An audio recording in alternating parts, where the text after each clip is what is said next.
So hey guys, welcome back to another video. आज की इस वीडियो में हम देखने जा रहे हैं बॉटम टियर कैरेक्टर टोमोजाकी कुन के सीजन 2 का सेकंड एपिसोड।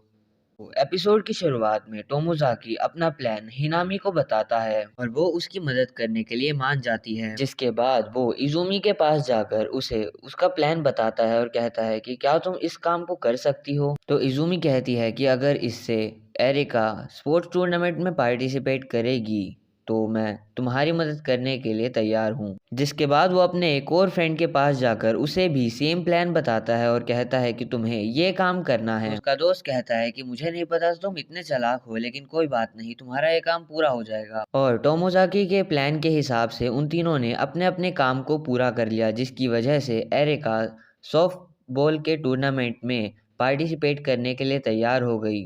और मैच के बीच में टोमोजाकी बताता है कि आखिर उसका प्लान क्या था और उसने उन तीनों को क्या-क्या टास्क दिए थे। तो वो कहता है कि उसने इजुमी से कहा था कि एरिका के पास जाकर उसकी कैप्टनसी में मदद करे और हिनामी से कहा था कि वो एरिका की एक फ्रेंड के पास जाकर उसे एरिका के खिलाफ भड़का दे। और हिनामी ने कहा कि मुझे नहीं लगता कि एरिका सॉफ्टबॉल खेलने के लायक भी है, इसलिए उससे कह देना कि वो सब कुछ मुझ पे छोड़ सकती है, मैं अपनी टीम को जितवा दूंगी। अब तीसरे बंदे का टास्क ये था कि वो एरिका के पास जाकर उससे ये कहे कि नाकामुरा भी मैच देखने के लिए वहां आ रहा है, और क्योंकि एरिका नाकामुरा को पसंद करती है इसलिए वो अपना बेस्ट देने के लिए मैच में खेलने ज़रूर आएगी। और अभी तक उसे ये भी नहीं पता है कि इजुमी और नाकामुरा दोनों रिलेशनशिप में हैं, इसलिए ये प्लान अभी हमारे लिए काम कर सकता है। जिसके बाद वापस से सीन शिफ्ट होता है और हम देखते हैं कि गर्ल्स की टीम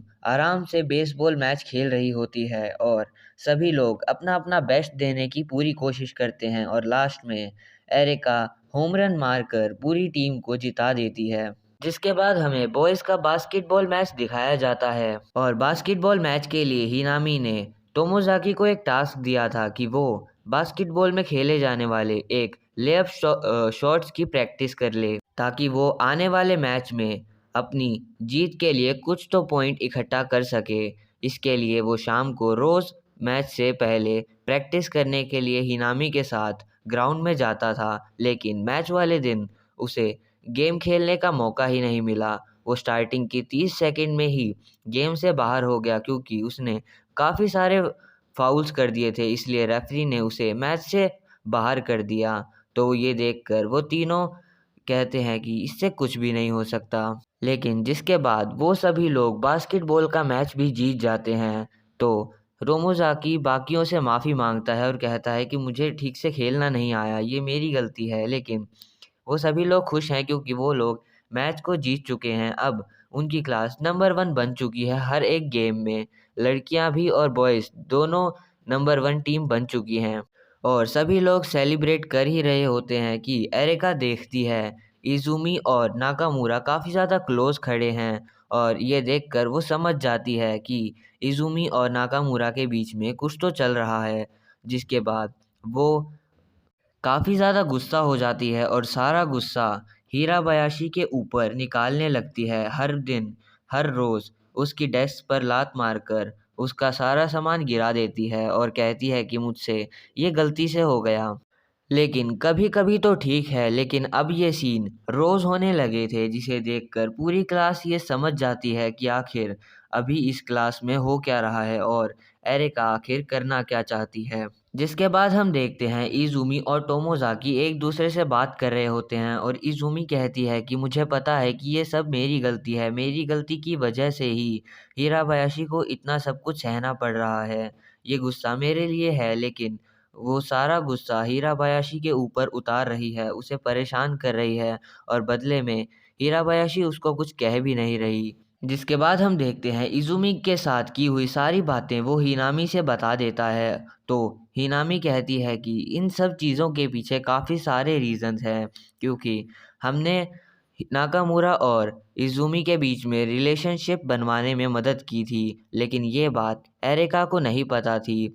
लेकिन जैसे ही उसे ये बात पता चली तो उसे लगा कि हीराबायाशी ने जानबूझ के अपनी कैप्टनसी छोड़ी है और इजुमी को दी है, ताकि वो ये देख सके कि मैं मैच खेल सकूं और गर्ल्स की टीम सॉफ्टबॉल के टूर्नामेंट में जीत जाए। तो टोमोजाकी हिनामी से कहता है कि मुझे लगता है कि हमें हिराबायाशी की मदद करनी चाहिए। तो हिनामी कहती है, जो लड़की अपनी ही मदद नहीं कर सकती, हम आखिर भला उसकी क्या मदद करेंगे। अगर वो चाहती कि हम उसकी मदद करें तो एटलीस्ट उसे उसे एरिका से एटलीस्ट एक बार तो पलटकर जवाब देना चाहिए कि आखिर तुम मुझे बार बार परेशान क्यों कर रही हो। लेकिन वो खुद ही अगर ट्राई नहीं कर रही तो इसमें हम कुछ भी नहीं कर सकते। यह सुनकर टोमोजाकी काफ़ी ज़्यादा गुस्सा हो जाता है और हिनामी से कहता है कि मैं वो सब कुछ ट्राई करने की कोशिश करूँगा हीराबायाशी की मदद करने के लिए जो मुझसे हो पाएगा। अगर तुम्हें इसमें मेरी मदद करनी है तो करो, वरना मत करो, लेकिन मैं उसकी मदद ज़रूर करूँगा। जिसके बाद हिनामी कहती है, तुम्हें जो भी करना है करो, लेकिन काफ़ी ज़्यादा सावधानी से करना। तो अगले दिन टोमोजाकी एरिका से बात करने जा ही रहा होता है कि बीच में तामा आ जाती है और वो कहती है कि मुझे पता है कि तुम ये सब जानबूझकर कर रही हो हिराबायाशी को परेशान करने के लिए। ये सुनकर एरिका कहती है, मुझे कुछ समझ नहीं आ रहा कि आखिर तुम कहना क्या चाहती हो। और वो उसके काफ़ी ज़्यादा पास आ जाती है और उसके हाथ को पकड़ती है, जिसे तामा हटाने की कोशिश करती है। तो एरिका एक्टिंग करती है कि उसे काफ़ी ज़्यादा ज़ोर से मारा गया है और टामा से कहती है कि ये लड़ाई अब तुमने शुरू की है, तुम्हारे साथ जो होगा अब इसके जिम्मेदार सिर्फ तुम ही होगी। अब अगले दिन से एरिका टामा के बेंच को भी रोज रोज लात मारकर जाने लगी, जिसे देखकर टामा रोज उसे टोकती है और कहती है कि आखिर तुम मेरे बेंच को जानबूझकर लात क्यों मार रही हो। तो एरिका कहती है कि क्या तुम्हें लड़ाई करनी है, तुम्हारे पास कोई सबूत तो है नहीं कि मैं आखिर जानबूझ के मार रही हूँ या नहीं, तुम फालतू में मेरे ऊपर इल्ज़ाम लगा रही हो। ये सब देखकर हिनामी को भी गुस्सा आने लगता है और कहती है कि हमें एरिका का कुछ तो करना ही पड़ेगा, क्योंकि अब क्लास के सभी स्टूडेंट उसे भी इग्नोर करने लगे हैं और उसकी पेंसिल की लिड्स रोज टूटी हुई मिलती है और क्लास में उन 3-4 बच्चों के अलावा टामा से और कोई भी बात नहीं करता। और इस सब का इल्ज़ाम टामा एरिका पर लगाती है। तो एरिका कहती है कि तुम्हें याद नहीं कि ये सारी लड़ाई तुमने ही शुरू की थी, और अगर तुमने अगली बार से मेरा नाम लिया तो तुम्हारे साथ जो होगा उसके जिम्मेदार सिर्फ तुम होगी। ये सुनकर टामा गुस्सा हो जाती है और वो एरिका को मारने के लिए आगे बढ़ती है। तो मिनमी और हिनामी दोनों मिलकर उसे शांत करने की कोशिश करते हैं। इसके बाद वो लोग बैठकर आराम से बात करते हैं और कहते हैं कि पहले ये सब हीराबायाशी के पास साथ होता था, लेकिन अब ये सब टामा के साथ भी होने लगा है, और अगर हम टामा के साथ रहेंगे तो एरिका हमें भी परेशान करना चालू कर देगी और क्लास में और कोई हमसे बात नहीं करेगा। इसलिए और कोई स्टूडेंट्स टामा से बात करना छोड़ देते हैं और वो अपनी पूरी क्लासरूम में बिल्कुल अकेली हो जाती है। सिर्फ हिनामी, मिन्मी और टोमोजाकी उससे बात करते हैं। सब देखकर हिनामी बाकी स्टूडेंट से कहती है कि प्लीज टामा से बात करना बंद मत करो,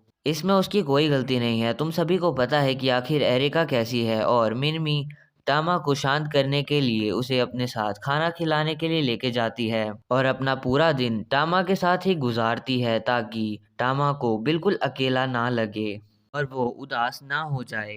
जिसके अगले सीन में टोमोजाकी हिनामी से कहता है कि अभी तो तुम दोनों ने मिलकर टामा को संभाल के रखा हुआ है, लेकिन आखिर ये सब कब तक चलेगा। और ये कहने के बाद वो हिनामी की तरफ देखता है और उसे कुछ चेंज लगता है और वो कहता है कि कई दिनों से मुझे हिनामी अपने पहले जैसे नहीं लग रही है, उसके चीज़ें को सॉल्व करने का तरीका काफ़ी ज़्यादा चेंज हो गया है। जो उसने मुझे बताया था कि जो चीज़ें हमें प्रॉब्लम को सॉल्व करने के लिए नहीं करनी चाहिए, वो अब खुद ही उन चीज़ों का आइडिया मुझे दे रही है, ताकि वो एरिका और टामा के बीच में हुई चीज़ों को सॉल्व कर सके। और इस वक्त जो प्लान वो मुझे बता रही है वो बिल्कुल ही अपोजिट है जो उसने मुझे चीज़ें बताई थी। लेकिन टोमोजाकी हिनामी की बात को मान लेता है, क्योंकि उसे पता है हिनामी का प्लान कभी भी फेल नहीं हुआ है, तो इस बार भी उसका प्लान फेल नहीं होगा। अब हम देखते हैं कि हिनामी को स्टूडेंट काउंसिल का कुछ काम होता है, जिसकी वजह से मिनमी और टामा को टोमोजाकी खाना खिलाने के लिए अकेले ही लेके जाता है। और जब वो मिमिमी की हरकत देखता है तो कहता है कि मुझे लग नहीं रहा कि ये मिमिमी भी है, मुझे ऐसा लगता है कि ये टामा को चीयर करने के लिए ही ऐसी एक्टिंग कर रही है। इसके बाद हम देखते हैं कि टामा वहां से चली जाती है। तो मिमी उससे पूछती है कि क्या मैं टामा को खुश रखकर सही चीज कर रही हूँ।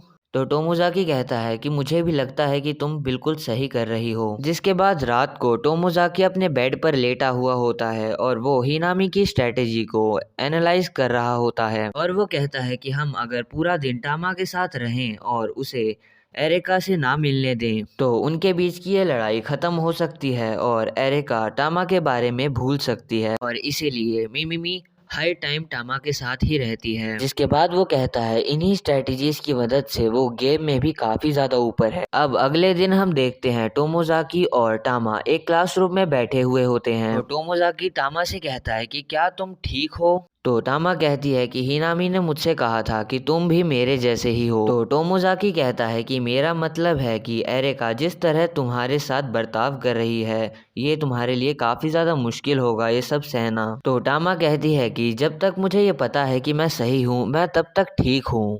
जिसके बाद टोमोजाकी कहता है अगर ऐसी बात है तो मुझे यकीन है कि तुम बिल्कुल ठीक हो। जिसके बाद टामा कहती है कि मैं पूरी तरह से अकेली थी और अकेले ही गेम खेला करती थी, इसलिए मुझे किसी से ठीक से बात करना भी नहीं आता है और मैं हर किसी काम को बिगाड़ देती हूँ और मैं ट्राई करती हूँ कि हर चीज़ें में फिट हो जाऊँ लेकिन नहीं, कभी ऐसा हो ही नहीं पाया।